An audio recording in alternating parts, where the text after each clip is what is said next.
everybody. I'm Aiden Brueck, joined with legendary Canton repository sports writer Mike Popovich, and we are here for the Letter Live.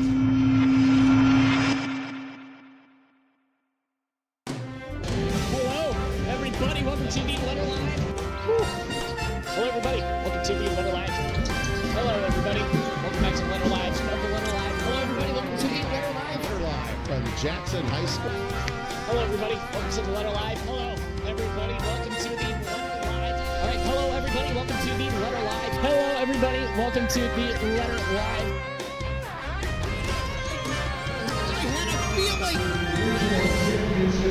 I had a feeling.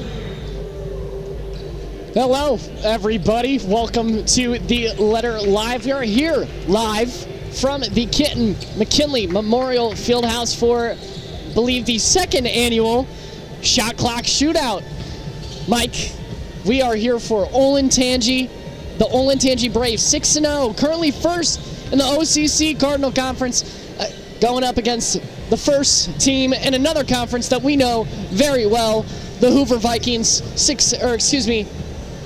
1, 2, 3, 4, 5, 6, and 1. Apologies.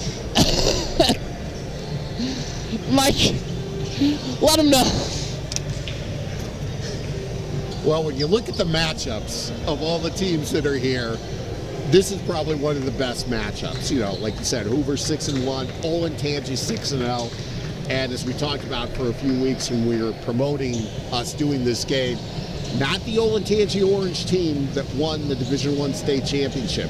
This is Olentangy, and basketball in Olentangy apparently is very good.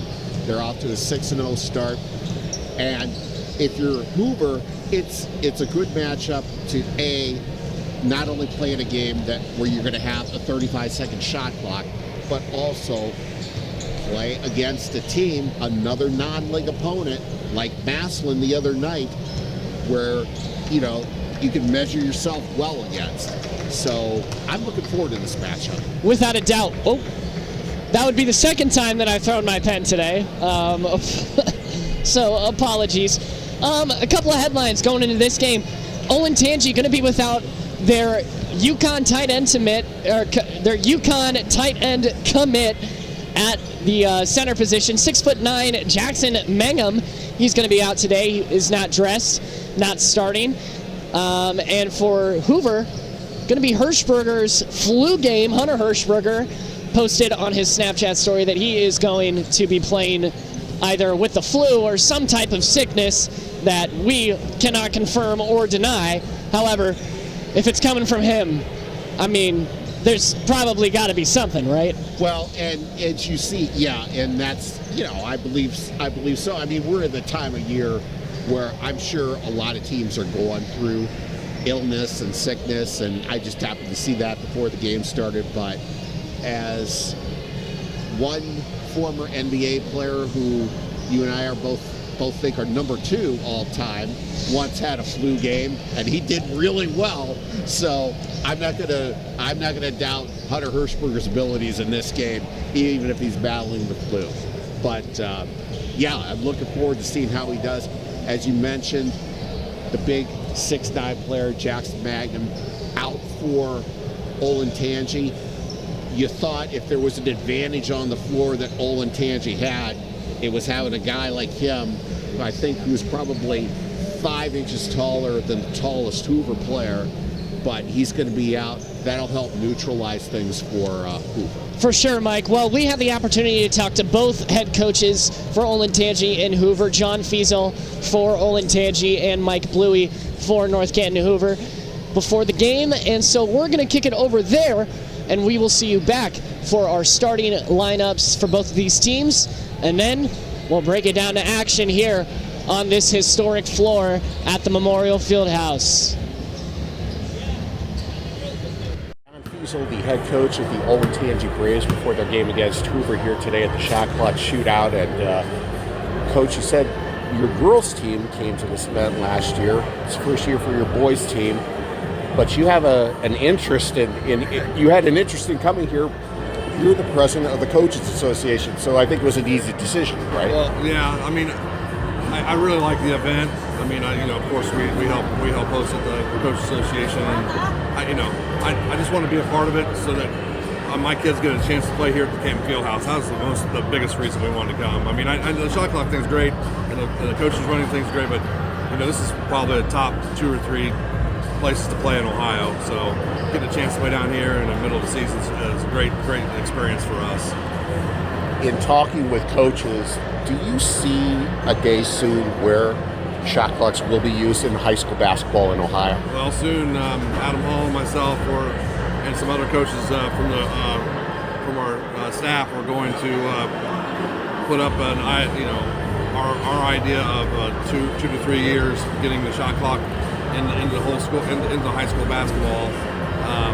It's something that the Coach Association wants, and it's something that I think would make basketball a little bit more interesting. I know it's interesting now, but I think the end of games, the end of quarters would be very interesting, and being able to play, and not have to worry about somebody controlling the ball for more than 2-3 minutes is something I think it'll help basketball overall, I think. Based on the way your team plays and based on the success you've had this season already, being undefeated coming in, does it matter if the shot clock is being used, or do you play an up-tempo style? That's the joke that our coaching staff have. I mean, it's not going to affect us very much. I mean, we shoot pretty quick. So I think North Canton Hoover won't have a problem either. But I do believe that during the end of quarters and the end of games is where it's going to show up. And a team down 4 with 2 minutes to go is not going to have to resort to fouling 5 times just to get them in a double bonus, or not going to have to resort to holding the ball to end the game. You're going to have to play. You're going to have to play 35 seconds. So a team down 2 possessions with 2 minutes to go is still well in the game, and if you just play good defense and get a couple stops, you'll be fine. And the last thing, what have you seen, or what do you know about this Hoover team you're facing today? North Canton Hoover's very good. I've watched them on film in a couple games. Got some guys who can score it. They've had some big wins, and for sure, it doesn't matter where they're at. They're leading or if they're behind in the fourth quarter. They've made some great fourth quarter comebacks this year, so we got to be ready to go and ready to play. Hey, thanks, Coach. Good luck to you. Thanks.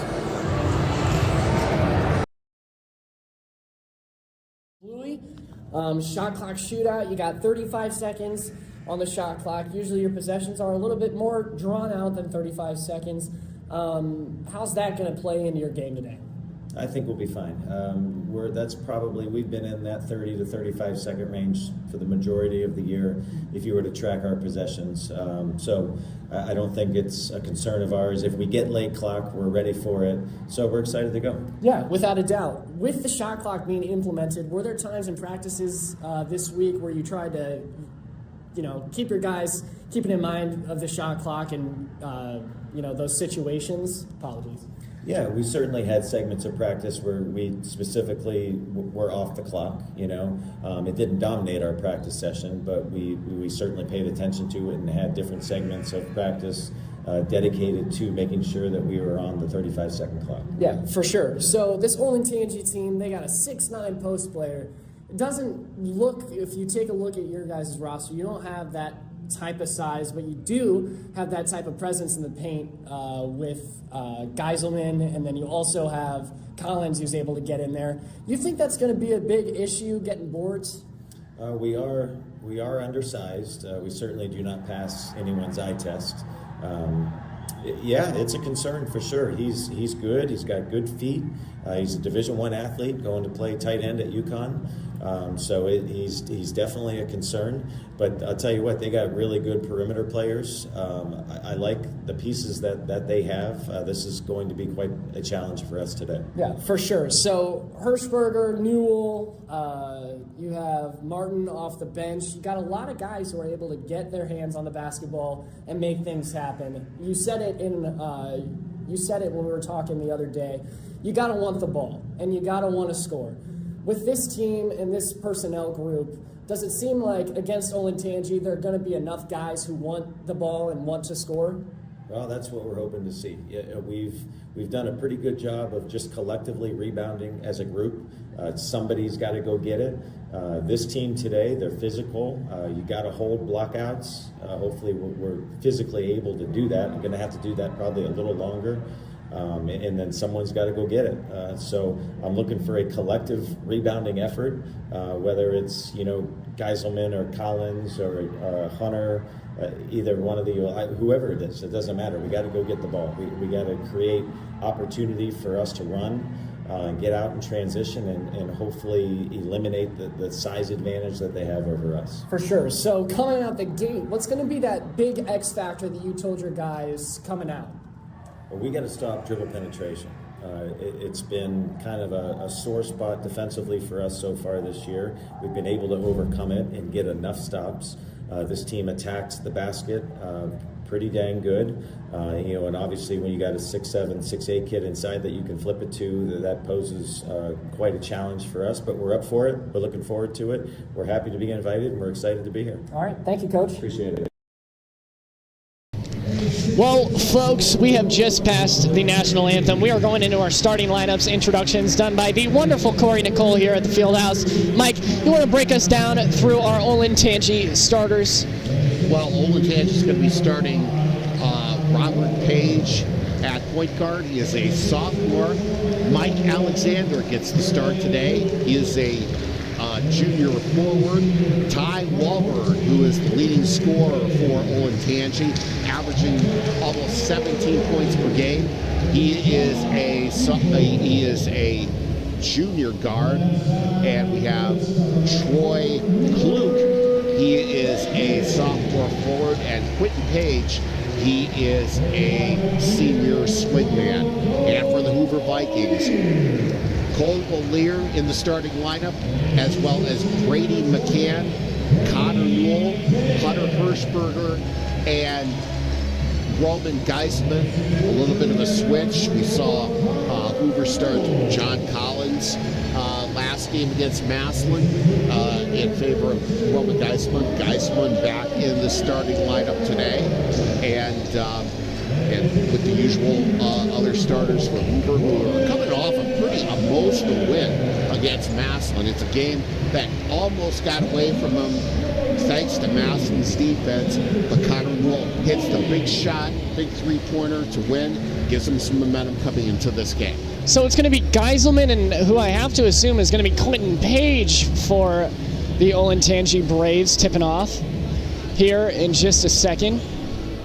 It looks like it's actually going to be Mike Alexander, 6'4", tipping off for Olentangy. But we are going to kick it over to our audio-only portion of the broadcast, as that is what we are permitted to do here at the Letter Media Network. And it's tip-off time here for the shot clock shootout at the Canton McKinley Memorial Fieldhouse. Geiselman, Alexander, Olentangy, Hoover, tip-off right here, and Hoover has got the win.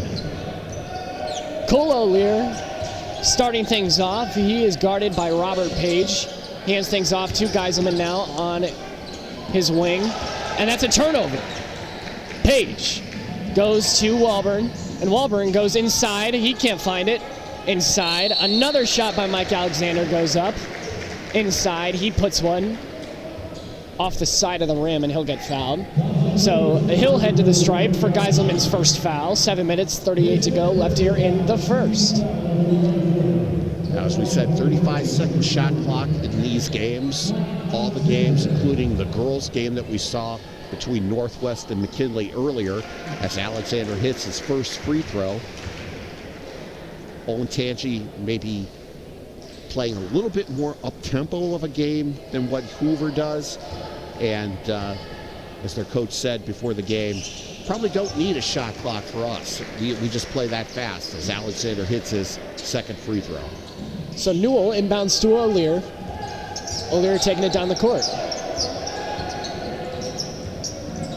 O'Lear to McCann, and Hirschberger over to O'Lear now by the three-point line. He hands it back to Hirschberger. Hirschberger looking to cut up inside. He puts one through and gets fouled. Hirschberger now heading to the stripe. 2 fouls called in under the first 40 seconds.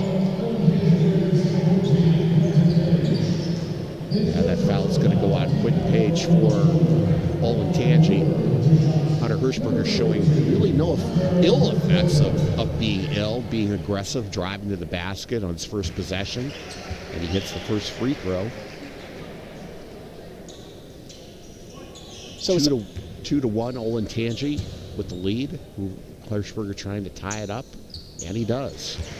So tie ball game, 7 minutes, 21 seconds to go left here in the first. Robert Page taking it down the court for the Braves, the sophomore. Hits over to Ty Walburn now on the right perimeter. He dishes inside. That's Mike Alexander. He can't get his layup to go. Hirschberger stops his dribble with a hard one. McCann now over on the wing. Back to Hirschberger. Hirschberger hands it off to Newell after he picks up his dribble. McCann has it on the opposite perimeter. Back to O'Lear. O'Lear shut down, turns it over. Ball comes our way. Oh, and the ball's right here. There we go. Great pass. So, Quentin Page inbounds for the Braves. Gets it to Robert Page. Mike Alexander now needs to do something with the ball. Page, Alexander trying to post up inside, both. And he loses it. But he's fouled on the hip. I believe that's Hirschberger going to get called with a foul. First foul on Hirschberger. Second team foul on the Vikings. Actually, that's going to go on Roman Geisler, so that's going to be 2 fouls on him, and that's going to get Caden O'Lear into the game for Hoover. Some foul trouble is coming quickly for Geiselman as they'll come off the court. So on the inbound, Walburn gets it to Alexander. Alexander to Page. Page gets it inside to Alexander, and he works his way in for a nice touch off the right. 6 minutes, 15 seconds. Olentangy, 4. Hoover, 2. 6 minutes, 11 seconds. Caden O'Lear works his way around the horn. Back to Newell and to O'Lear. McCann. McCann and Newell from the three-point stripe. Step back. Up and no good. Rebounded by Walburn. Inside, that's Page.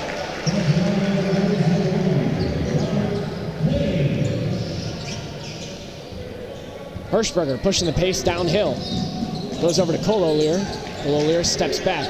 Over to Newell. McCann, free ball. Can't knock it down. Rebounded. On the floor by nobody, it seems. And on the stripe is Hirschberger.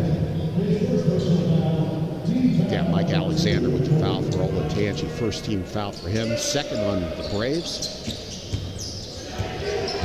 Hirschberger pushes off, has a nice crossover, takes a tough lay into the paint, and he gets it to go.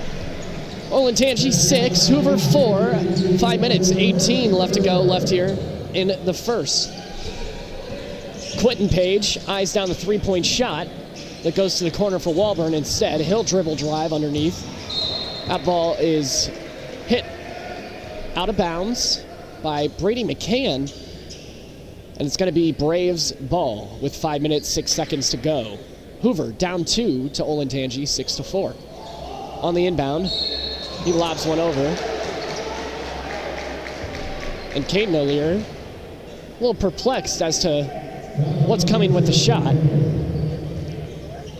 So Olentangy going back to the line. Looks like both of these teams are taking just about 10 to 15 seconds off the shot clock. So they're getting into their offense fairly quickly as Alexander hits his first free throw. He has 5 points already.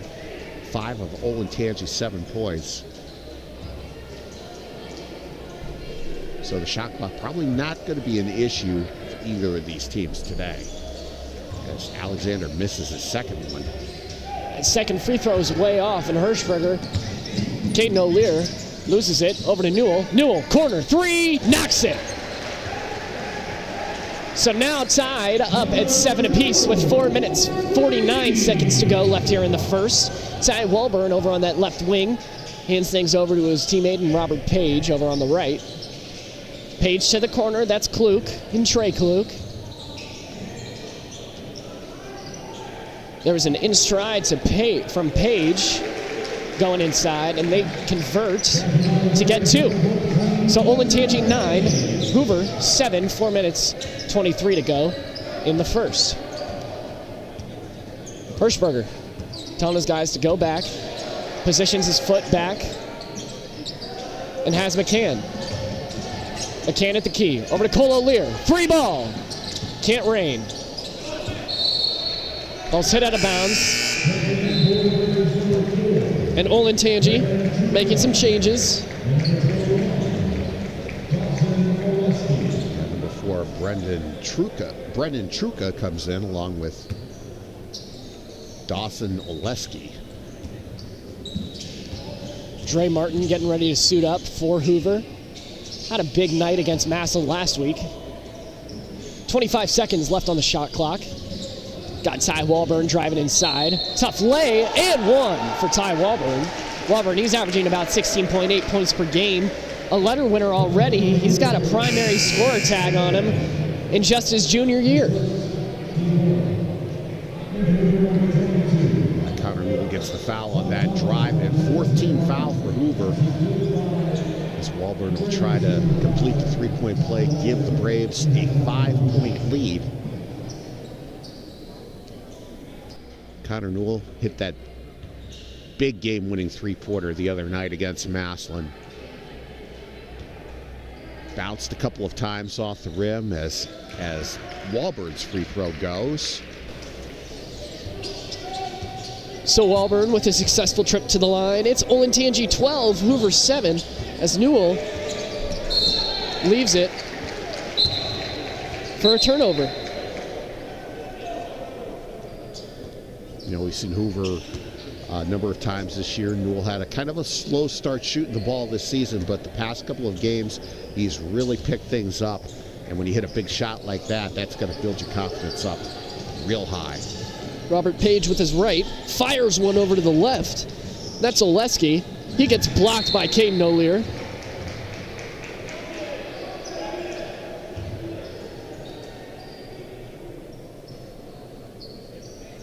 Yeah, John Collins also in the game for Hoover. He got the start against Massillon for Geiselman, coming off the bench again today. And an easy 3 in the corner for Dawson Oleski, 6'2" sophomore. A defense first forward gets 3 points on the board. Hirschberger goes behind his back, needs to work himself. Kicks it out to Dre Martin. Dre Martin's going to step back out, run the secondary. 16 seconds on the shot clock. 3 minutes to go left here in the first. Olentangy, 15, Hoover 7. Dre Martin, 9 seconds on the shot clock. Pushes off, has a nice mid-range jumper, puts it through. So the shot clock still not being much of an issue for either of these teams. 2 minutes, 45 seconds to go. 15-9 here in the first. 20 seconds on the shot clock as number 14 for Olentangy, Quentin Page, turns it over, and Hirschberger now on the right wing. Drives through, fires one over to the corner to Newell from 3, can't get it.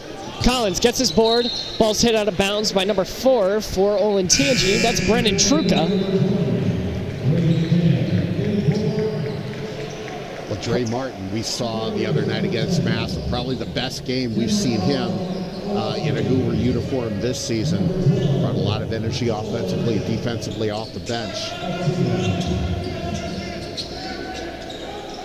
So Collins back to Martin. Caden O'Lear sets up in the high post. Newell's got it now on the left. With his right, over to Dre Martin. Dre Martin pressed up. McCann, open 3. He knocks it down. So a 3-point game with 1:56 seconds to go left here in the first. Olentangy 15, Hoover 12. Ty Walburn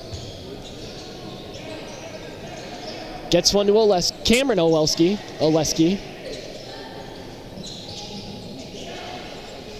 And Ty Walburn staring down his teammate, George Atia.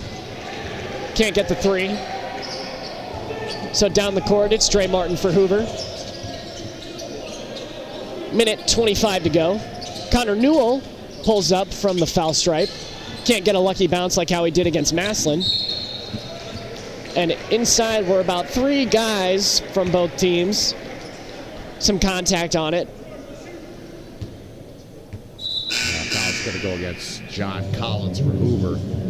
That's going to put the Vikings over the limit, send the Braves to the free throw line.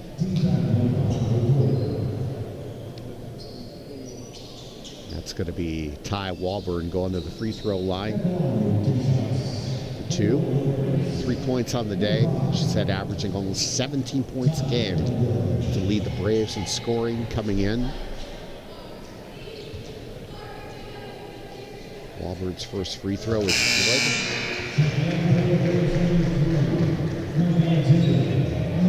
Mike Alexander and Troy Kluk back to the game for the Braves. It's Brennan Truca and Dawson Lesky sit down. Second free throw for Walburn is good. Minute and 17 seconds left to go here in the first. It's Olentangy, the Braves, up 17-12 over the Hoover Vikings. At the Fieldhouse, we got 28 seconds on the shot clock. Dre Martin kicks one to the corner. It's McCann from 3. Another 3 for Brady McCann. He's got 6 points on the night. 58 seconds left to go here in the quarter, but 29 seconds on the shot clock are going to dictate the possession. Olentangy now on the right wing. It's George Atia. Back to Walburn. Walburn to the corner. Walburn saves the backcourt. No, he doesn't. And with 39.3 seconds to go left here in the first, it's going to be Hoover ball. Hirschberger still out in foul trouble. Newell on the inbound. Gives a rainbow pass over to Martin at the logo. Martin loses it off great defensive prowess, you could say, from Mike Alexander. Atia taking it down the court for Olentangy. Shot clock's turned off with 25 seconds to go. Alexander hits it over to Trey Kluk. Kluk to Atia. Kluk from 3! No lucky bounce, but put back up by Mike Alexander. To no avail. Going to be Olentangy ball with 10.9 seconds to go. And Drew Taylor comes in for John Collins on the Vikings side of the ball. 10.9 seconds to go. It's a 2-point game. Olentangy 17, Hoover 15. The inbound. It's Kluk. Atia. 8 seconds to go. Goes over to the corner with Andrew Wilbur. Travel is called. 4 seconds to go. And Hoover going to have an opportunity to get the last shot. Geiselman comes back in.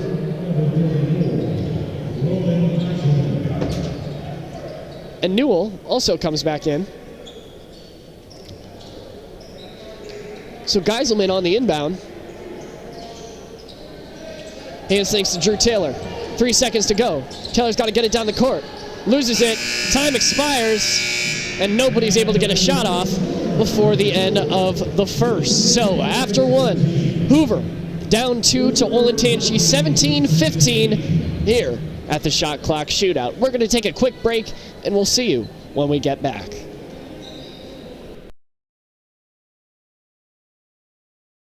Media Network. Many of our live game broadcasts are audio only, and that's by design. Audio streams allow us to be in more gyms, cover more games, and bring you consistent real-time coverage across Northeast Ohio. It lets us focus on what matters most: the action, the story, and the details that don't always show up on screen. No distractions, no gimmicks, just the game called the right way. Our audio streams make it possible to follow teams you care about, even when cameras aren't an option. So whether you're driving, working, or watching the score update, you're still connected. That's audio first coverage from the Letter Media Network.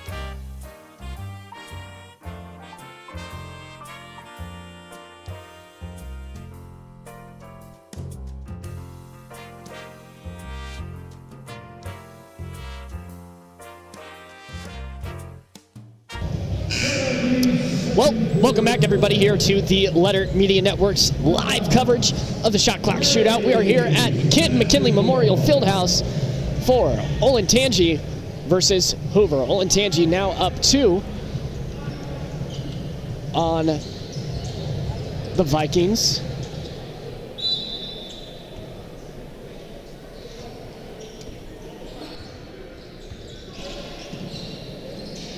So Robert Page fires a pass to Ty Walburn. Back at the key, it's Quentin Page. Quentin Page able to get it to Kluk. Page to Page. Once again, Page to Page. 3 ball.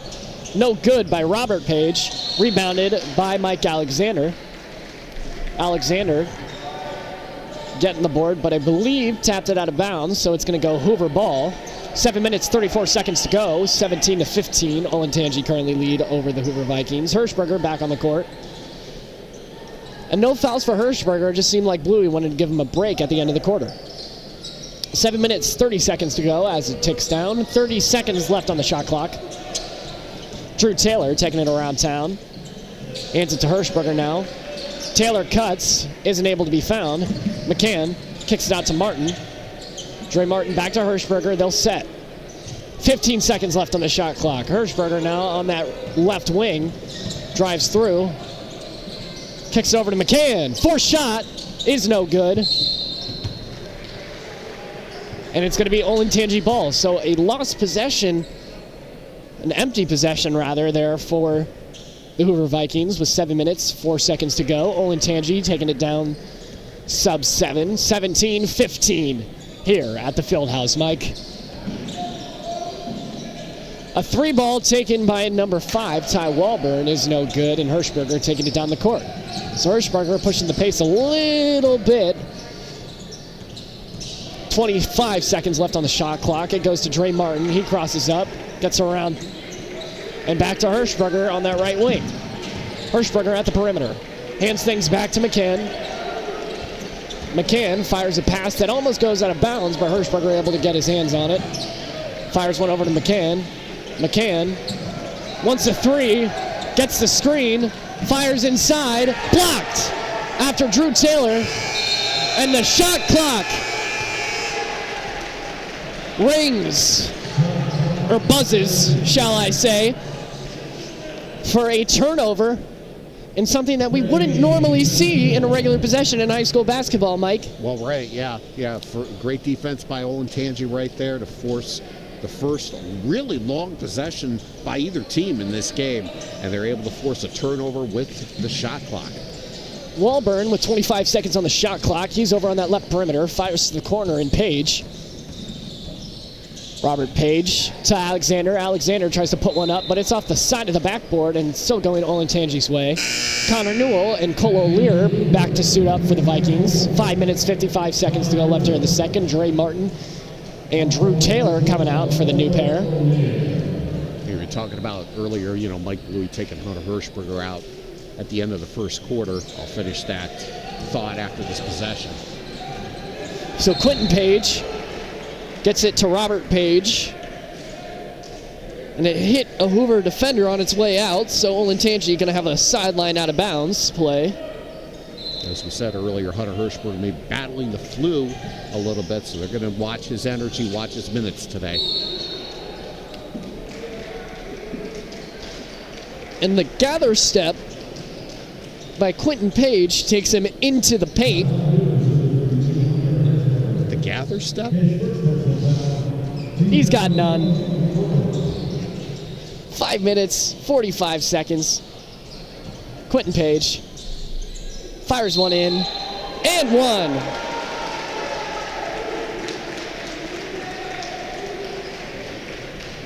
5 minutes, 40 seconds to go left here in the second. Hoover down 4 to Olentangy, 19-15. And Quentin Page going to the line. He's got a 71% free throw percentage on the season. I didn't mean to sound so surprised. I think that was the first time I ever heard the word gather step used. But I know what you're referring to. There was a lot of movement. And sometimes it's hard to tell where the movement will be called. 5 minutes, 38 seconds to go in the second. 33 seconds on the shot clock off of the inbound from Olentangy. Walburn travels, still drains his three, but is no good. 5 minutes, 36 seconds to go. Stoppages in play, taking this thing a little longer and drawn out. 5 minutes, 32 seconds to go left here in the second. Cole O'Leary, dribble handoff. They'll reset. He's stared down by Robert Page. Over to Collins. And Cole O'Leary, blocked but fouled by Robert Page, so Cole O'Leary will head to the stripe. A new rotation kind of being seen here by the Vikings. We're not seeing more of Hirschberger. We're seeing more of Connor Newell. Well, like I said, we might be looking, just how Hirschberger is feeling today as Cole O'Leary makes the first free throw. Yeah, usually don't see him out of the game, early in a quarter like this. Second free throw, no good, but the ball's going to go out of bounds and stay with Hoover. So Hoover will retain possession off the free throw, and they'll have an opportunity to knock this back to a tie ball game with a three. Trey Martin back in the game for the Vikings. Kicks it to kicks it to Newell. Newell back to Martin in the corner. In the corner, Martin draws it out to Newell. Back to Martin. Martin, three ball, it falls. Tie ball game, 4 minutes, 55 seconds. Oh, it's a two, there are two different three-point lines, I apologize. 4 minutes, 45 seconds to go, it's a two, so 1 point game. Olentangy 19, Hoover 18. And Collins called for a foul inside. It's up to 3 team fouls here, almost midway through the second quarter.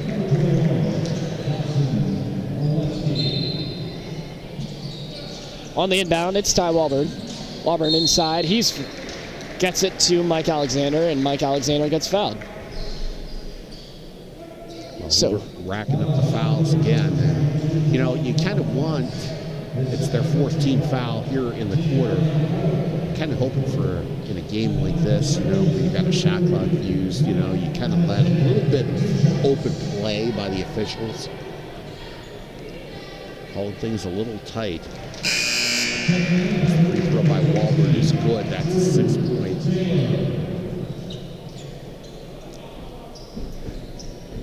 So Drew Taylor in for the Vikings. Alexander's second knocks its way out the rim. 4 minutes, 40 seconds. Oleski kicks it to Page. And another call goes Olentangy's way. Yeah, it's a foul away from the ball of Brady McCann. Now Olentangy's going to be shooting free throws for the rest of the quarter. 4:34 to go. Got the bonus fairly early in the first quarter as well. As the first free throw by Alexander's no good.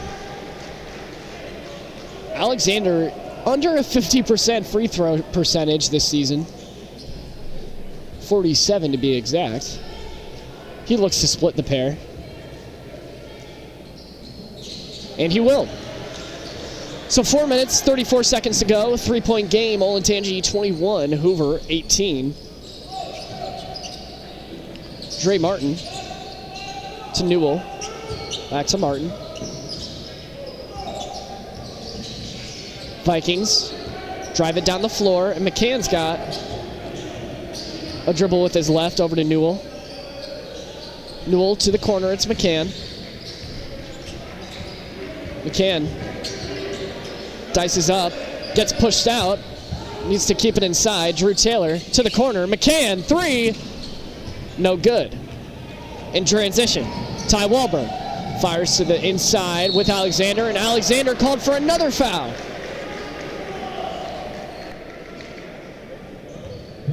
Alexander will go to the free throw line again. This foul is going to be on Dre Martin. That's his first. Mike Alexander at the free throw line. He is 4 for 5 from the line today. He hits his first free throw. Braves shooting the ball very well at the free throw line. They've certainly had a lot of opportunities to do so in this game. 3 minutes, 56 seconds. Alexander gets his second free throw. 5-point game with 3 minutes, 56 seconds to go left here in the second. And Dre Martin turns it over, but gets it right back. Odell Beckham Jr.'s catch. He takes one inside with a floater. No good. Drew Taylor gets the board and is fouled. Good job by Drew Taylor getting his hands on that rebound. Kind of a little Bronx cheer kind of you heard from Hoover fans. First team foul for Olentangy in this quarter. McCann over to Dre Martin, right wing. Back to Newell. Newell gets a screen from McCann. Takes a three. Can't put it in.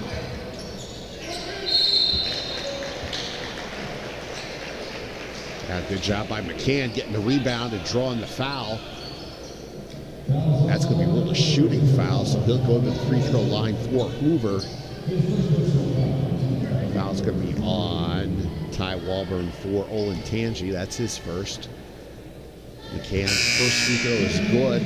7 points. Hit 2 threes in the first quarter. Had a real good hot start to the season from behind the arc. I believe he hit 10 three-pointers in Hoover's first 2 games. Starting to heat up a little, back up a little bit as McCann's second free throw is good. So in for Olentangy, it's Brennan Truca. George Attia to the corner. Truca from 3 after the pass from Attia. 3 minutes, 8 seconds to go. 3-point game. Olentangy, or excuse me, 6-point game. Olentangy 26, Hoover 20. 3 minutes to go. Martin tries to go inside. He draws the foul. It's going to be 2 straight possessions now. Hoover's going to have an opportunity to score with the clock stopped as Dawson Oleski gets the foul for Olentangy. Dre Martin at the line for Hoover. First free throw off the back of the rim, rounds out.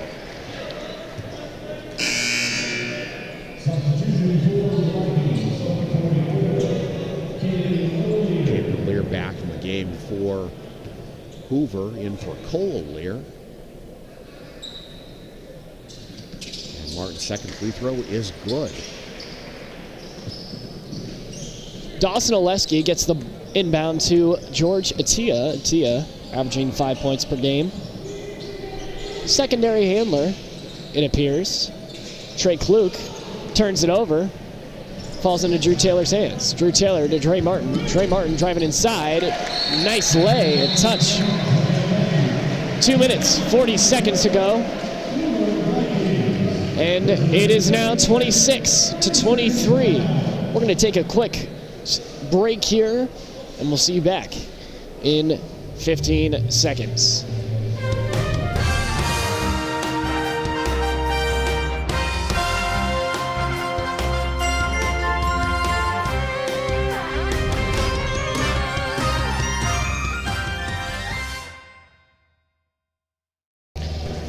Hello, everybody. Welcome back to the Letter Live. If you're just joining us, my name's Aiden Brueck, your play-by-play, and I'm joined by legendary Canton Repository sports writer Mike Popovich. We are coming out of a stoppage in play after a timeout. 2 minutes, 40 seconds to go left here in the first half as Hoover down 3 to Olentangy. 26-23. Hirschberger with the flu, not playing his regular minutes, still on the bench. George Atia goes over to Kluk.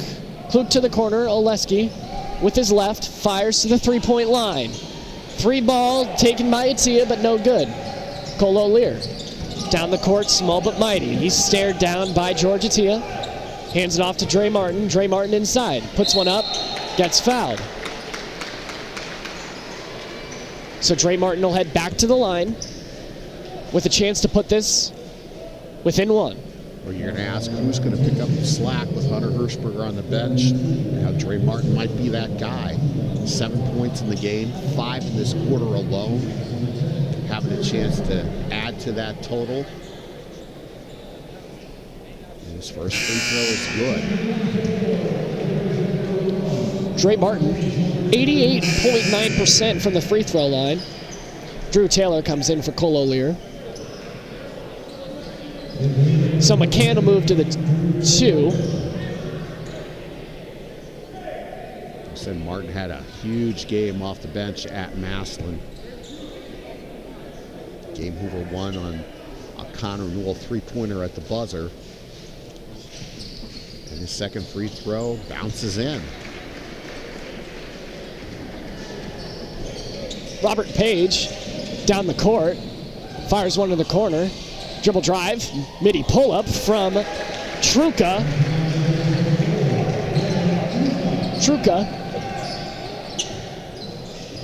He's got 5 on the night. Caden O'Lear to the corner with McCann.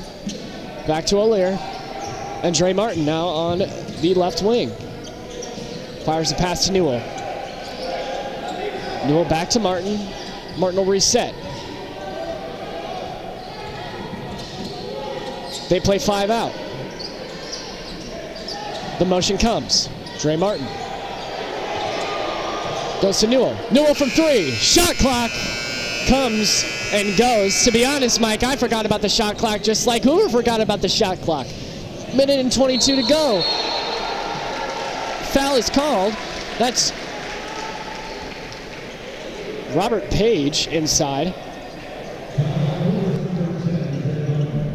Robert Page driving in for the basket. Quick basket by Olentangy on the other end. And the foul's going to go against Dre Martin for Hoover. That's going to be his second.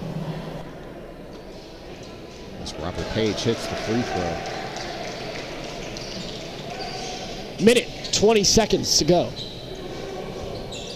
30 seconds to go on the shot clock. Newell over to Martin. Martin to Newell. Newell drives.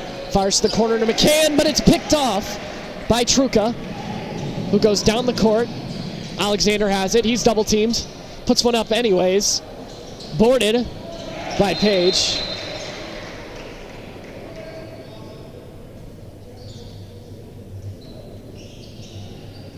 If somebody who's down, that's Mike Alexander. He's coming off the court for the Braves. Just called that after that basket by Quentin Page. That pushes Olentangy's lead back up to 8. It's 33-25.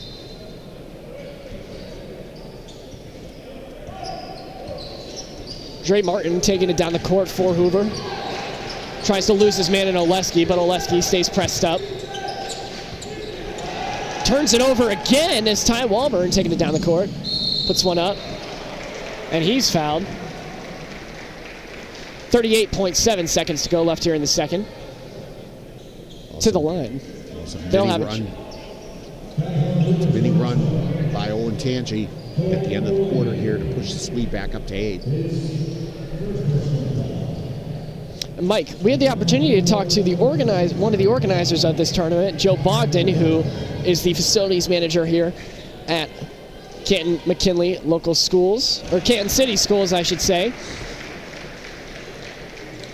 Yeah, So we'll play that at halftime. Keep you guys occupied listening at home. Walburn made his first. Walburn's second is good. 38.7 seconds to go. 2 seconds separating the shot clock and the official time. Newell gives it to Martin. Martin to McCann. McCann guarded by Oleski. Hands it to Cole O'Lear. Back to Martin now on the right. Inside is Cole O'Lear. And Ty Walburn called for a foul. Seville head to the line again. Yeah, Olentangy over the limit. Cole O'Lear going to the free throw line. With a chance to try to get this under double digits. 2 shots for O'Lear. First one is good. Yeah, Joe Bogdan and I talked a little bit about the history of the event, although it's a short history, how it came to pass, and the future of shot clock use in high school basketball in Ohio as O'Lear makes the second free throw. I must admit, I thought the shot clock would come around before you ever heard the letters NIL in high school sports in Ohio. Shot clock's turned off. 17 seconds left to go here in the first half. Olentangy 35, Hoover 27. Hoover just took a trip to the line. Page turns it over. 5.5 seconds left in the half. Hirschberger is going to come back on. Yeah, this is going to be his first action here in the second quarter.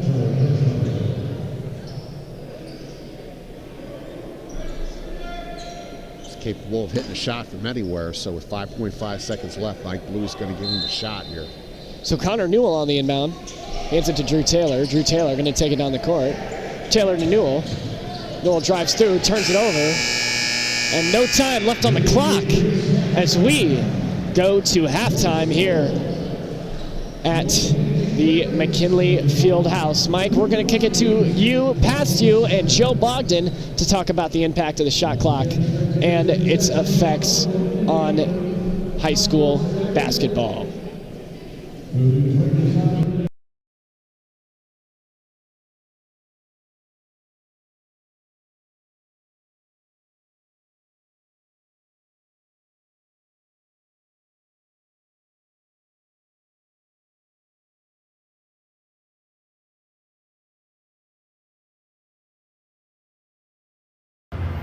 With Joe Bogdan, the Director of Sports and Facilities for Canton City Schools, says the Memorial Fieldhouse hosting the shot clock shootout for the second straight year. Now, Joe, give me an idea of how this event developed.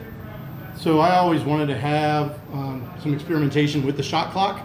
I had reached out to the OHSBCA 2 years ago, asking if they'd let us play a game under those rules, even though it's not sanctioned in Ohio yet, and their answer was no. It would have to be with the Coaches Association. So I have a very good relationship, been involved in the Coaches Association for years. So 2 Junes ago, when we were having our summer team event, we just sat around a table and talked about how it might work, and that's what led to last year. And then the success of last year leads into this year, and hoping that the shot clock gets to expand a little bit in Ohio. Now, you have an event that lasts for 2 days. Boys basketball teams and girls basketball teams as well.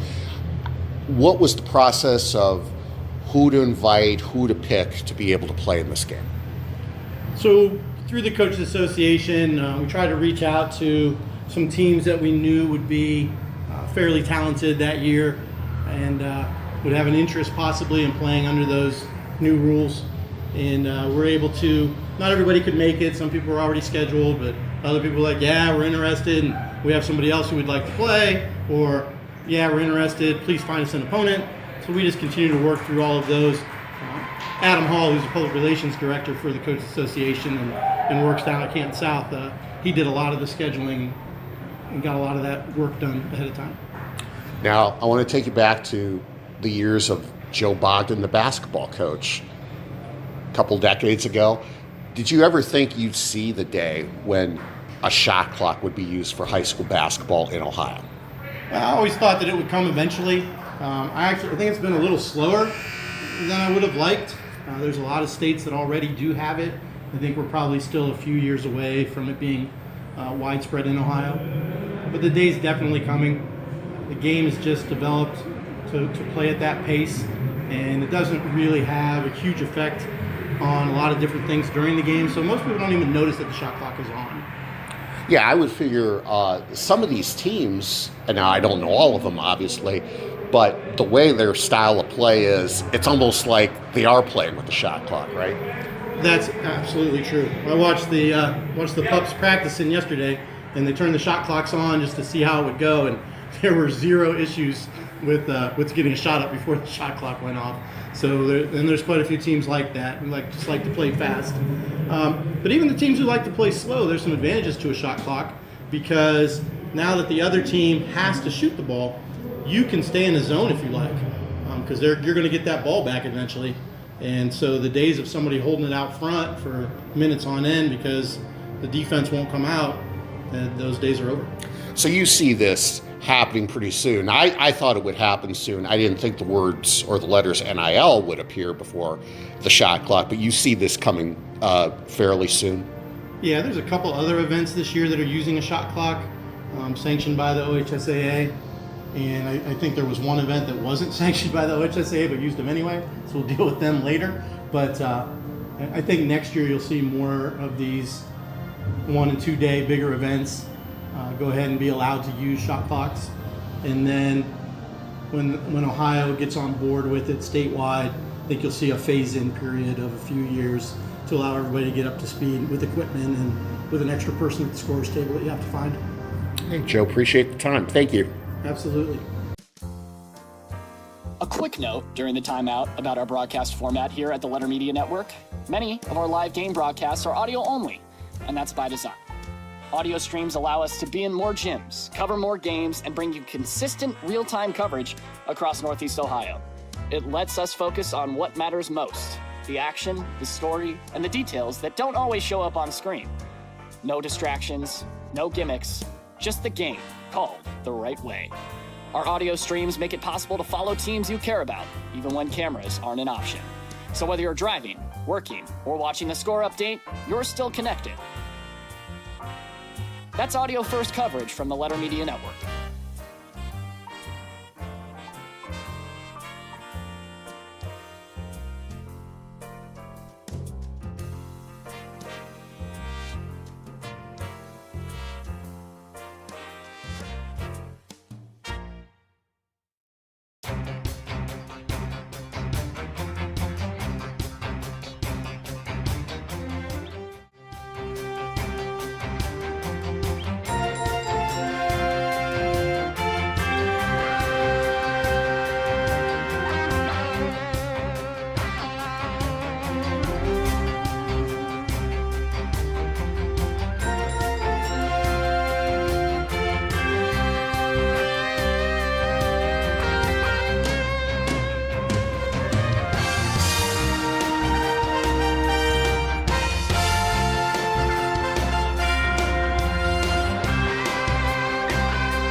Hello, everybody. Welcome back to the Letter Live here from the Canton McKinley Memorial Fieldhouse. Mike, we are here for Olentangy taking on the Hoover Vikings, and so far we have had a foul-filled affair that is an 8-point deficit for the Vikings. Well, yeah, and the bad news regarding that for Hoover is Olentangy getting a lot of opportunities at the line, and they're connecting on those opportunities. Looking at the scoring for Olentangy in the first half, Mike Alexander and Ty Walburn lead the way with 8 points apiece.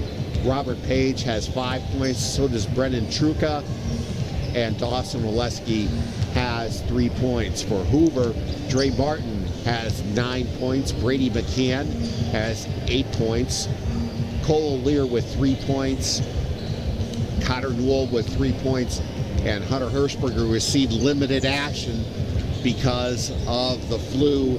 He has 4 points, and he did not score in the second quarter. Only played a few seconds in the second quarter, and that adds up to a 35-27 lead for Olentangy over Hoover here at halftime in the third of 5 games that are going to be played today. Coming up after this game, we're going to have Massillon versus Elyria, and then the final game of the night is St. Vincent St. Mary against Maysville, which won a state championship down in Dayton. That day we were at Dayton last year for both Perry and Louisville, and so they'll be here tonight. And actually, this is our first time in the building since that great state semifinal. Oh my Sunday. Goodness! Oh, you're right.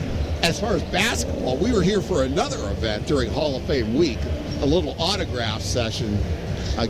Had to meet the best Seahawks receiver, not named Tyler Lockett. Well, yeah, I won't argue with that. You know, fortunately, I remember Steve Largent a lot with the Seahawks back in the day. But for basketball, this is our first time since that great day here, that Sunday, that state semifinal Sunday. Don't think we'll ever see anything like that in this building again. Mike, you might be onto something. Hoover going to start with the ball as Newell inbounds it to Cole O'Lear. Hirschberger stand back on the court for Hoover. McCann to Newell.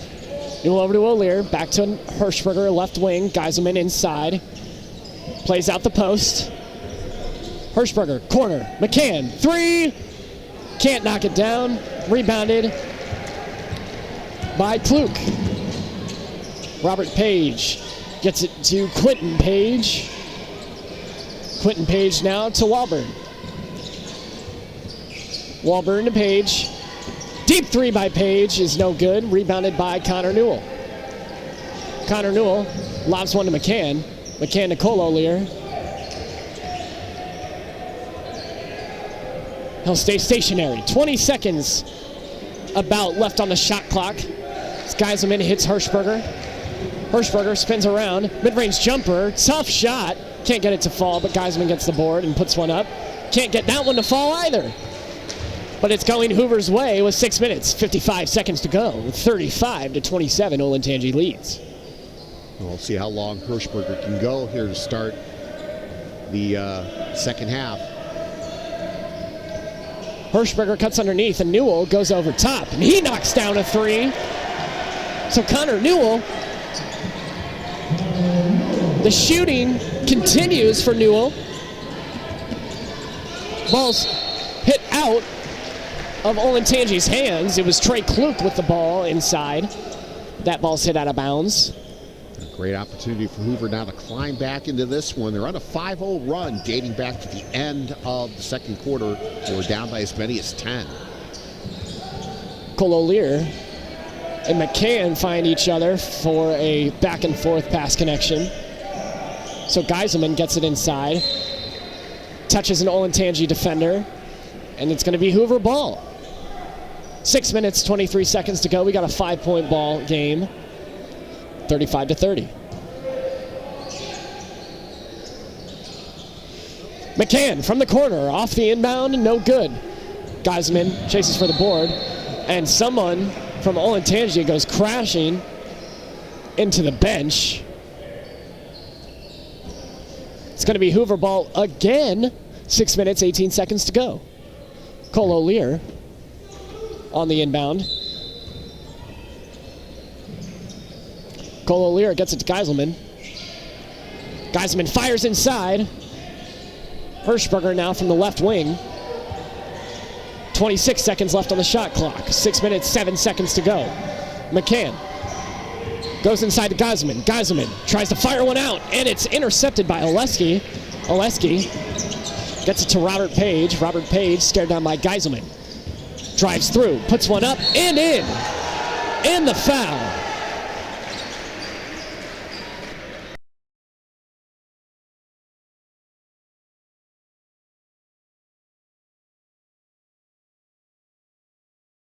Foul. Basket ending Hoover's 5-0 run. That pushes Olentangy's lead up to 7, 37-30. Page looking for his 8th point at the line, and the shot is off the back of the rim, no good. But the ball's going to, possession's going to be maintained by Olentangy. So Olentangy will recollect themselves. And on the inbound, it's Ty Walburn. Walburn lobs one to Page. Page to Walburn. Over now in the corner. Walburn drives through, crosses over, puts one up over Hirschberger and in. Yeah, Walburn, the first Olentangy player in the double figures, and he's got 10.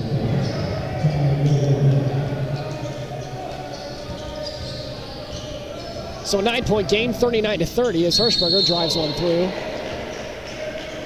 He gets fouled. Well, Hirschberger, hopefully for Hoover's sake,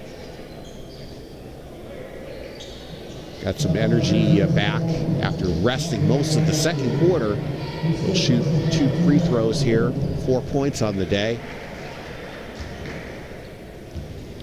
Said coming in, battling the flu. First free throw in and out, no good.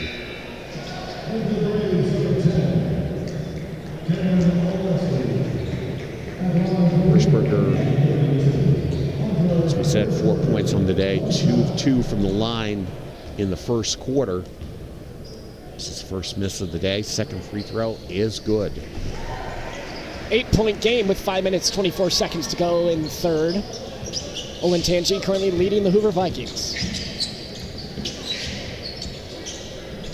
Robert Page drives to the corner with the ball in Walburn's hands up top. Page gets it back. Kluk hands off to Page. Kluk inside. Kluk fires one over to Page. Page puts up a 3 and knocks it down. 3 ball. 11-point game with 4 minutes, 54 seconds to go in the third. McCann gives it to Hirschberger now on the right side.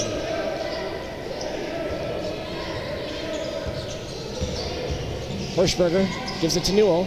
Newell over to McCann. McCann, left perimeter. Dribbles his way back up, and Cole O'Lear driving underneath. Tries to get a tough lay. But the ball hits off of his foot, but he's fouled on his way around. Well, some of Hoover's games this season have been a lot like NBA games, a game of runs. They had to come back from down big against Jackson, held on against Massillon. Hirschberger loses it. Ty Walburn pushes Newell. There'll be an offensive foul on Walburn. His second.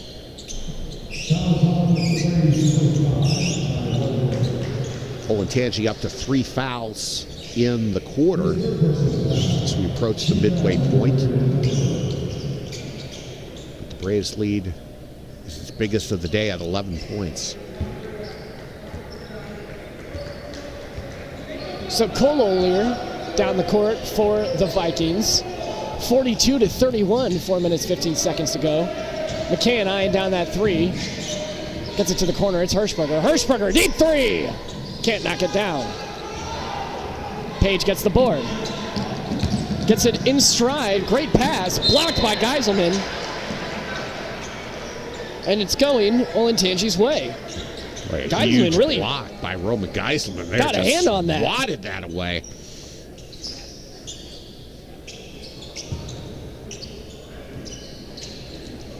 Cy Walburn on the inbound.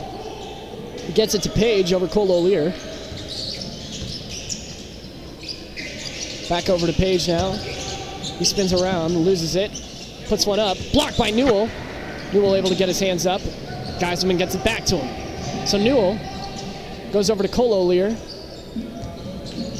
Cole O'Lear over to Hirschberger. Hirschberger driving through. He's got a lane. Puts up a tough lay, and it's in. 9-point game. 3 minutes, 33 seconds to go. Bluey's standing back up. And back to his knee. Walburn over to Page. Page to Page. Screen from Page. I really could use some first names here. Geiselman gets the turnover. 3 minutes, 13 seconds left to go here in the third. Cole O'Lear to Hirschberger now on the right side. McCann gets it at the key. Drives through. Kicks things out over to Newell. Newell dishes inside to Geiselman. Geiselman, reverse lay. It's blocked, but he stays with it. 3-ball, McCann knocks it in. Third three of the game for McCann, up to 11. Hey, just like that, it's a 6-point game. Page tries to put a three through off a double screen, but no good. 2 minutes, 40 seconds to go. Hirschberger's got it. He puts up a mid-range jumper off an uncomfortable look. And McCann tries to put one up. And he'll get fouled. So McCann will head to the stripe. Yeah, as I said a few minutes ago, for Hoover this season, they've been games of runs. Now here's one they hope go their way. As McCann goes to the free throw line, first free throw is good. He has 12 points on the day, including 3 threes. Yes, who could pick up the slack, especially while Hirschberger was out of the game, while McCann is doing his part. And his second free throw is good. And just like that, it's a 42-38 Olentangy lead. So Olentangy leading 42-38. 2 minutes, 25 seconds to go left here in the third. Walburn takes one himself, but kicks it out to Page. Page gonna go in, fakes one. Can't get the board, it's Dre Martin.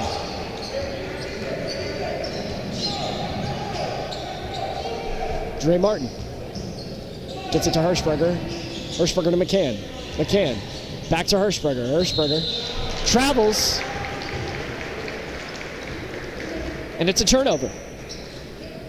Yeah, Hirschberger would probably love to have that one back open on the right wing.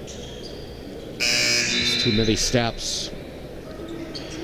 John Collins will be back into the game for Roman Geiselman. But great job by Hoover clawing their way back in this one. It's 41-32 Olentangy. Now it's 42-38. 30 seconds on the shot clock to tick here for Olentangy with 1 minute and 52 to go on the clock. Walburn gets it to Cameron Oleski, who knocks down a three from the key. We got a 7-point game with 1 minute and 38 to go. Hirschberger taking it down the court. Goes to Martin. Martin back to Hirschberger.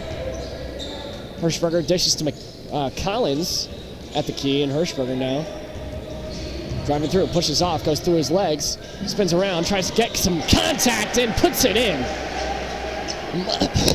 Muscles it, excuse me, to make it a 5-point game. Walburn has the ball at the key with about 1 minute and 9 seconds to go, kicks it out to Page. Page puts up a three himself and knocks it down. 48-40 with 1 minute to go.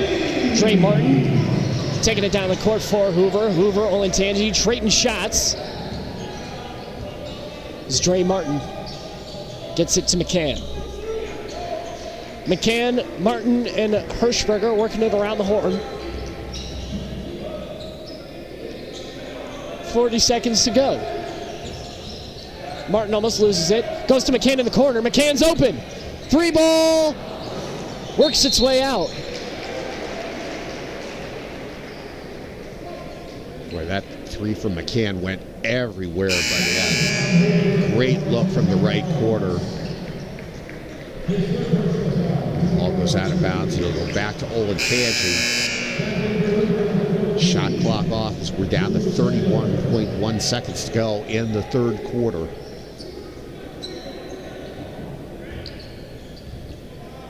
Hirschberger's going to rest the final 30 seconds of this quarter. So 25 seconds, the shot clock is turned off. Olentangy have it at the key.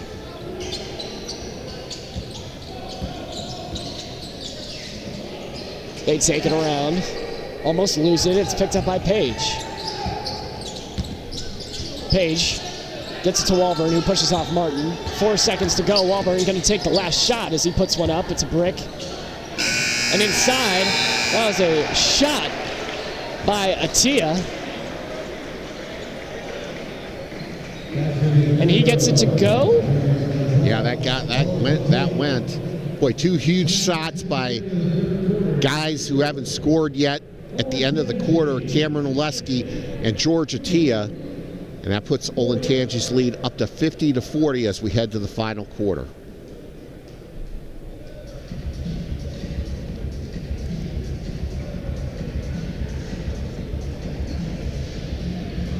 So, Mike, a couple of things that I think are actually really interesting in this game. Hirschberger, of course, that factor for Hoover, not able to play to his 100% because of his flu.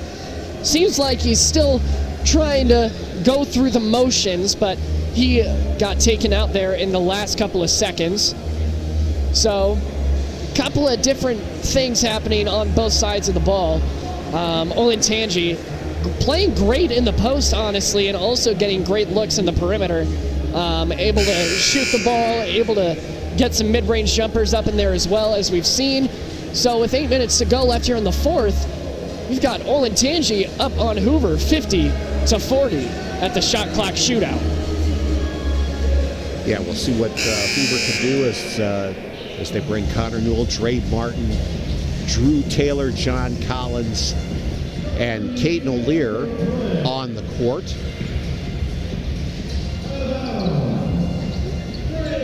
Olentangy will start with the ball here as we head to the final quarter. And they'll get underway with George Atia, Quentin Polk on the right wing. Pass to Ty Walburn. And Quentin Polk, top of the key. Polk to Walburn. And Dre Martin almost forcing a turnover, but Olentangy able to maintain possession. 1 second on the shot clock. Shot is no good. And rebound comes to Taylor for Hoover. So the shot clock there buzzed. They had to get a shot off. Hoover with Hirschberger back in the game, but the Vikings turned the ball over. Here comes Walburn up the court for Olentangy. 7:04 to go. The Braves with a 50-40 lead. As Quentin Page tries to drive from the right wing, but the foul called on Hoover. Mike Bluey said before the game that he didn't think the shot clock was going to be an issue, but that's more than a few shot clock violations that we've had in this game. Yeah, long three by Brennan Truca from Olentangy is no good. Rebound comes down to Hoover's Dre Martin. Yeah, Hoover earlier in the game called for a shot clock violation. Second foul on Cameron Oleski for Olentangy. So with 6 minutes, 49 seconds to go on the clock here, it's Olentangy 50, Hoover 40. Caden O'Lear on the inbound. He gets it to Dre Martin. Dre Martin at the logo. Goes over to Caden O'Lear on that right wing. Gets a screen from Geiselman. Back to Newell at the key. Dre Martin from the corner. He's got it. Taking it around. Through with his left and bounces out of the rim. Rebounded by George Atia. Atia gets it to Truca. Truca back to Atia. And Atia can't get it to go. From the three-point line, Hirschberger taking it down the court. He's got Newell in the corner. Won't take it around. It's Dre Martin now on that left perimeter. 24 seconds taken on the shot clock. 6 minutes, 5 seconds to go. Hirschberger, deep three. Can't knock it down again. Dre Martin gets the board. Over to Hirschberger, and he loses it. So Quentin Page taking it downhill. Blocked by Geiselman. That's a clean block. Boy, Geiselman with two huge blocks in this second half. Geiselman not afraid to get his hands in there. I mean, it seems like the refs taking their foot off the gas a little bit in this second half and letting these kids play a little harder than they were in the first. We're going to take a break here at the Letter Media Network as we've got a full timeout here taken by Olentangy. We'll see you right back here on The Letter Live in just 45 seconds. A quick note during the timeout about our broadcast format here at the Letter Media Network. Many of our live game broadcasts are audio only, and that's by design. Audio streams allow us to be in more gyms, cover more games, and bring you consistent real-time coverage across Northeast Ohio. It lets us focus on what matters most, the action, the story, and the details that don't always show up on screen. No distractions, no gimmicks, just the game called the right way. Our audio streams make it possible to follow teams you care about, even when cameras aren't an option. So whether you're driving, working, or watching the score update, you're still connected. That's audio first coverage from the Letter Media Network.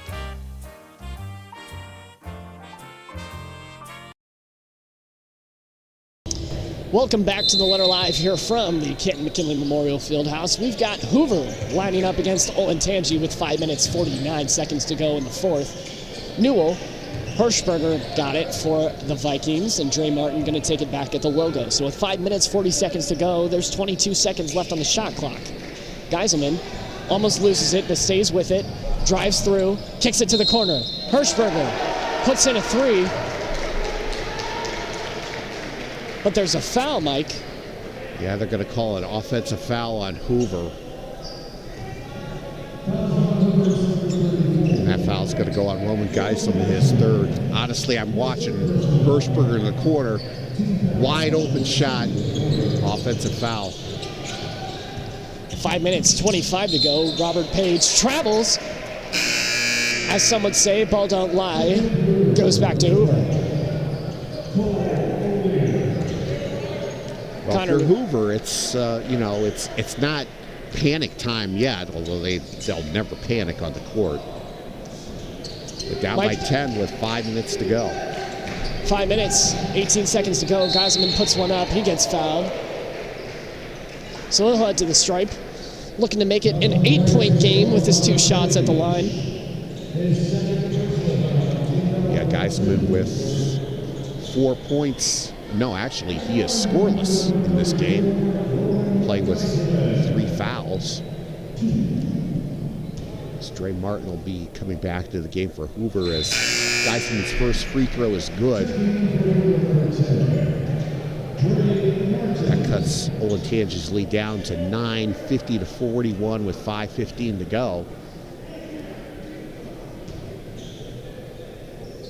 Geiselman hits both free throws.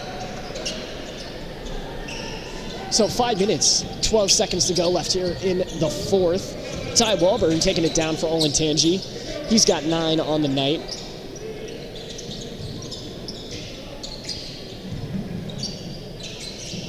Oleski trying to get a pass through, but to no avail.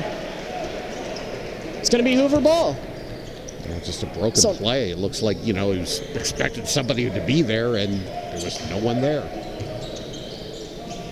O'Leary gets it to Hirschberger now at the logo. Hirschberger to Geiselman. Cole O'Leary cuts underneath, but Hunter Hirschberger drives through. He's got space, doesn't make, but gets fouled.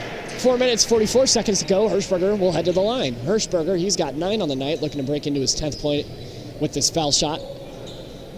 Yeah, it looks like Hirschberger, when he was shooting those open jumpers, it looked like he was coming up a little bit short on him.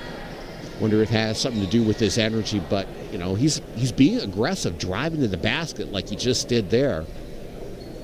Hirschberger is not afraid of contact. Hirschberger actually wants contact. I think the aim of his game is to try and get inside, either get the nice lay and make himself look good, or he gets fouled and he gets free points anyways. So who's going to lose if Hirschberger drives to the hoop? Yeah, Hirschberger's not afraid of anything. That's why he could play on my team any day. Yeah, seriously, man. We need him for Brueck Elite next year. 4 minutes, 44 seconds here left in the fourth. Olentangy up 8 on the Hoover Vikings, 50-42. Hirschberger's first free throw is good. I mean, you saw something special with this kid the moment he stepped on the court as a freshman on the varsity team. So Newell comes out for Caden O'Leary.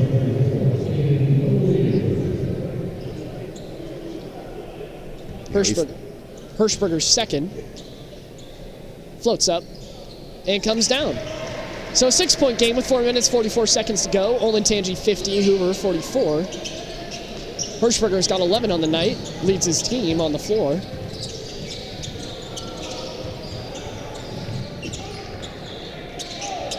Robert Page kicks things over to Ty Walburn. Walburn loses it, stays with it, gets it to the corner with Robert Page. Robert Page takes a charge. Or he didn't take the charge, he gave the charge to Cole O'Leary. Boy, and just like that, 14 fouls on Olentangy as we approach the midway point of the fourth quarter. Just when the Braves look like they're about ready to kind of put a stranglehold onto this game, Hoover sticks around. Now they have an opportunity to get to within 4, possibly 3 on this possession. So the starters back in for the Vikings. 4 minutes to go. They need some scoring. Geiselman's got it a little offset the key. Hirschberger eyes down the 3, goes inside instead, and gets a lay. Pushes off and gets through. 4 minutes to go.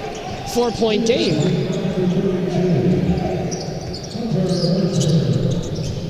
So Hirschberger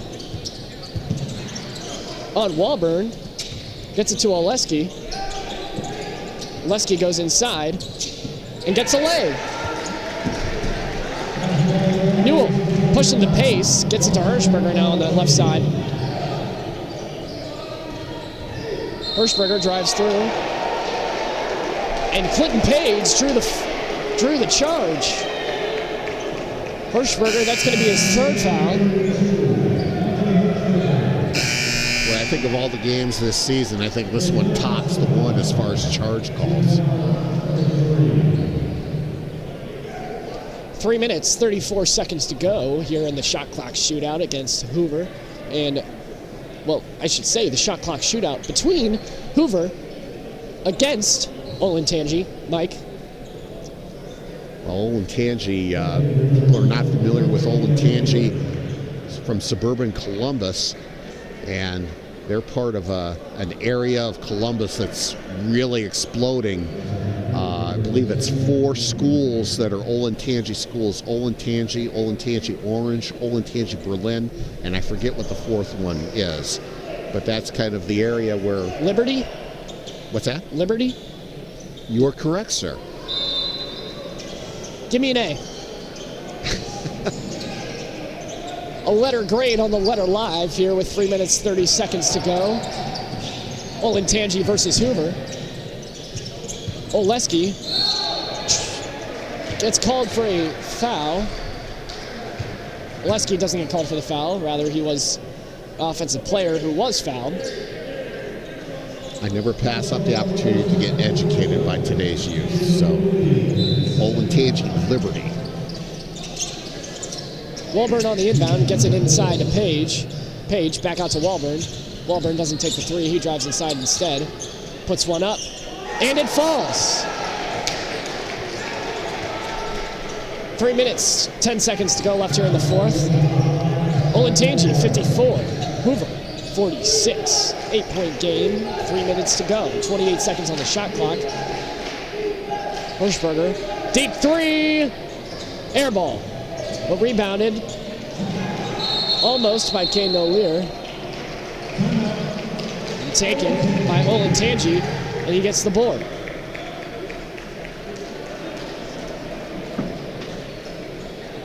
Now timeout for Olentangy. 54-46, the Braves lead with 2:52 to go. Imagine that no matter what happens today, a real good experience for Hoover, you know, not only getting to play in the Fieldhouse, but playing another quality opponent. They're going to do that later in the season at a tournament in Smithville when they step outside the Federal League. They're going to play Columbus Bishop Hartley, which Louisville ran into during the regional tournament last year on their way to a state championship. So that's going to be another strong opponent for them. And of course, you know, they got the Federal League to deal with as well. So 2 minutes, 52 seconds to go left here in the fourth. Olentangy and Hoover. Robert Page goes over.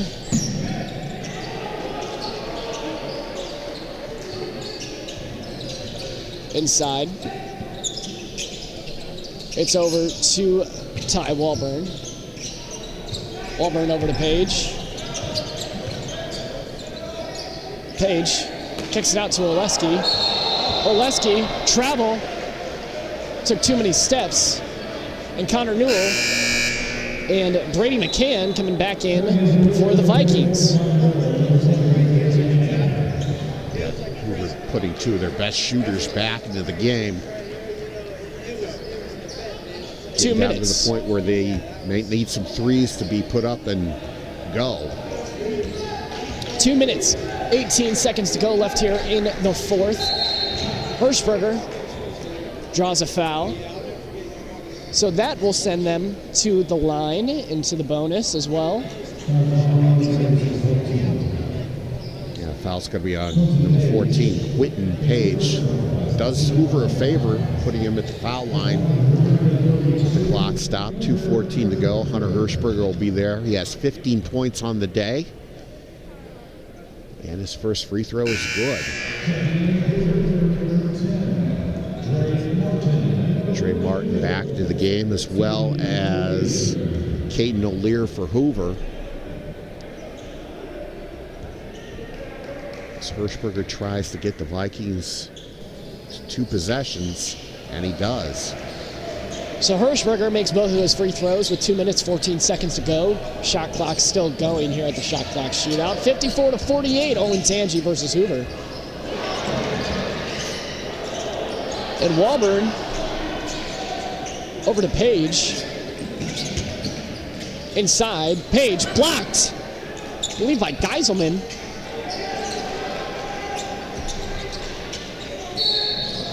Walburn pushes off. Yeah, foul's going to be on Hoover. Trey Martin, that's his third. And that's going to send Ty Walburn to the line for Olentangy. 12 points on the day.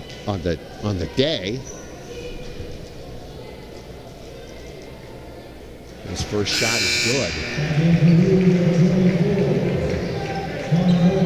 Newell and Brady McCann back into the game for Hoover as they go back on offense.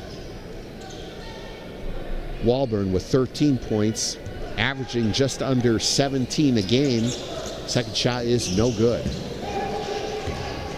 Hirschberger gets the board. He's got Martin to his right, Geiselman inside, and McCann in the corner. But he takes it himself for the and one. Boy, that's where Hirschberger, as you said earlier, has been really explosive today. Driving to the basket. He drives to the basket there, draws the foul. And he'll look for 20 points on the day. Scoreboard has him for 17. I've got him for 19 unofficially. He'll try to get the Vikings to within 4 with 1:41 to go, and Hirschberger's free throw is good. So he converts the and one with 1:40 to go. It's a 4-point game. Hoover plays the press. Cole O'Lear taking on Robert Page. Ty Walburn guarded by Caden O'Lear. The 1:28 to go. 20 seconds left to go on the shot clock. Walburn pushes off. Back to Page. And Truca inside, trying to get a pass from Page. Walburn inside. Taking over and going after the mistake by Oleski to touch the ball. It's going to be Hoover ball. Newell comes in, and Brady McCann come in for Caden O'Lear and Cole O'Lear. So the brothers come out for Hoover. Where the shot clock could come into play for Hoover. Whereas you might want to try to play defense and try to come up with a steal, but then maybe have to think about fouling. Now Hoover with a chance to get within 2 or maybe 1. Dre Martin to Hirschberger now on that right side. Hirschberger driving through. Got one through. He's going to get 2 shots. Yeah, both teams over the limit, but Hirschberger was in the act of shooting. Foul to be on Ty Walburn, his 4th for Olentangy as Hirschberger gets the free throw to drop. That could be a big factor if we happen to go into overtime. Walburn with 4 fouls, their leading scorer. With a minute left, Hirschberger's still got his next free throw to put this within 2. Hirschberger gets it to go. So a 2-point game with a minute left. Hirschberger's got 19 on the night. 33 seconds to go on the shot clock with 56 seconds ticking down. Page takes it through. Timeout is taken by Olentangy. So believe it if you want, if that was a travel or not, but Olentangy got the timeout off, and they'll take a full timeout. So we'll see you here in 45 seconds on The Letter Live.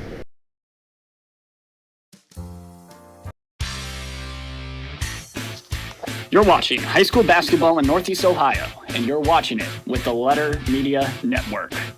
We're here for the gyms, the rivalries, the packed Fridays, and the moments that don't make the box score. Live game broadcasts, smart breakdowns, post-game interviews, and coverage that actually knows the players, the coaches, and the communities. From tip-off to the final horn, we don't chase highlights. We tell the full story. Follow us on Instagram at theletter.media and X at theletternet for scores, clips, and coverage you won't find anywhere else. The Letter Media Network.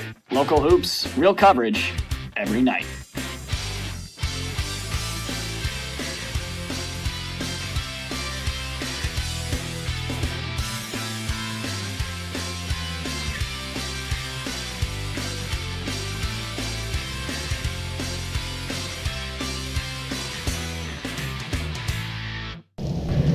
Welcome back to The Letter Live. With 52 seconds left, I think it's safe to say with a 55 to 53-point game with Olentangy and Hoover, Mike, we have a close game alert on the Letter Media Network. Lots of close game alerts here to start the year. As Quentin Page gets a travel call.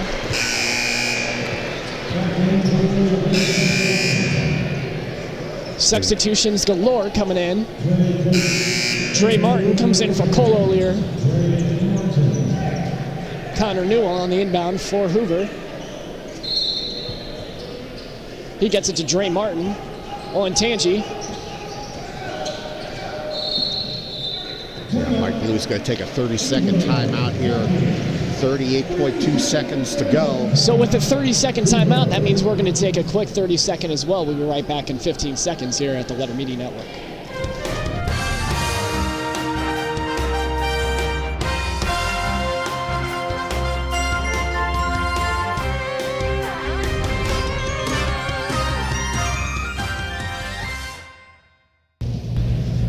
to the Letter Live here from the Canton McKinley Memorial Fieldhouse. Close game alert with 38.2 seconds to go left here in the fourth. It's Olentangy up 55-53 over the Hoover Vikings. Mike? Well, yeah, and one thing that Hoover's got to do now is they can't run this down because there's 31 seconds left to go on the shot clock, so they can't go for a shot at the buzzer to try to tie it or win it. They're going to have to take a shot here. So Connor Newell on the inbound. Gets it to Dre Martin. Dre Martin back to Newell. Newell over to McCann. McCann, he's got 13 on the night. He's the one you want to take this shot. Hirschberger on the court. He's got 20. Hirschberger takes it in. Puts it in! So a tied ball game with 23 seconds to go. Shot clock's turned off. Down the court, it's Robert Page. They call a timeout for Olentangy, and with that, we'll take another break here at the Letter Media Network.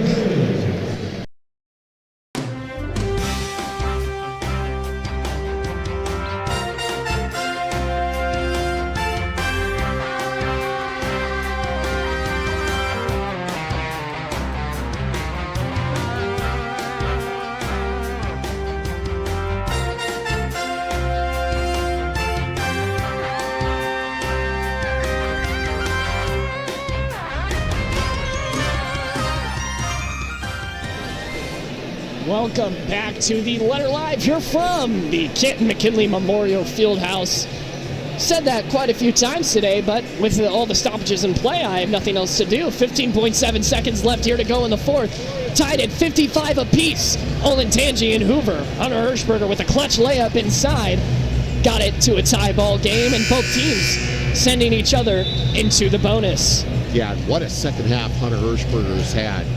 20 points alone in this second half.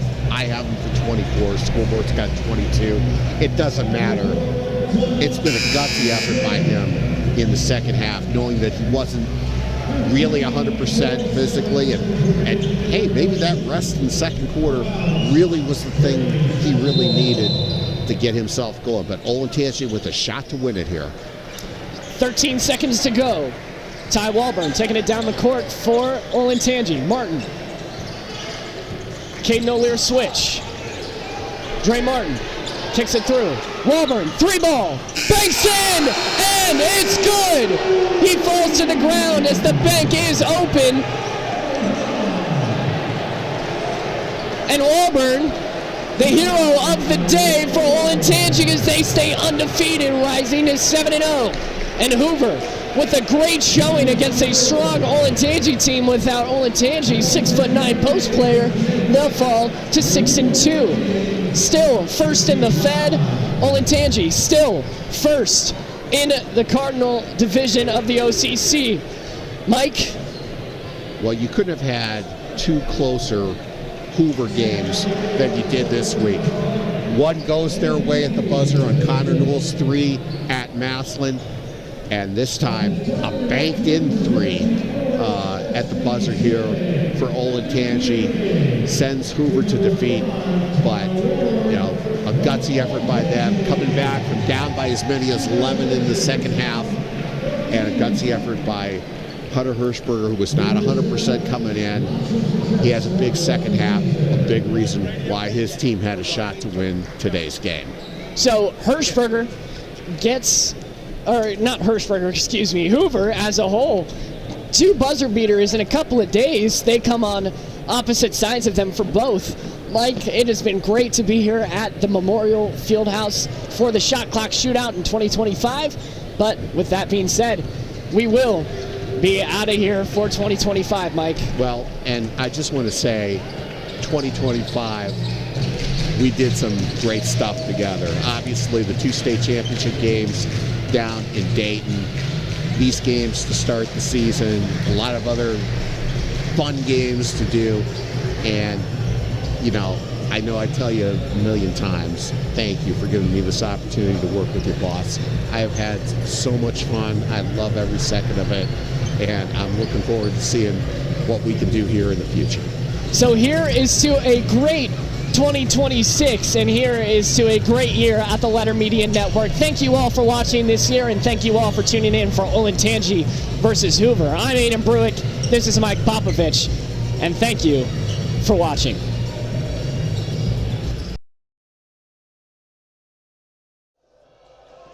Hello, everybody. I'm Aiden Brueck, joined with legendary Canton Repository sportswriter Mike Popovich, and we are here for the Letter Live.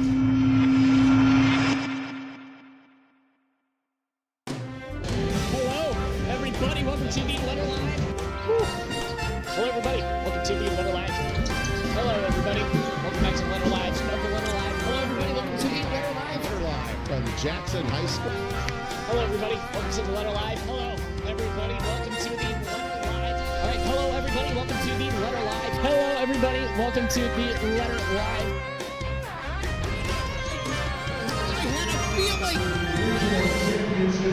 I had a feeling, and it was nothing but net.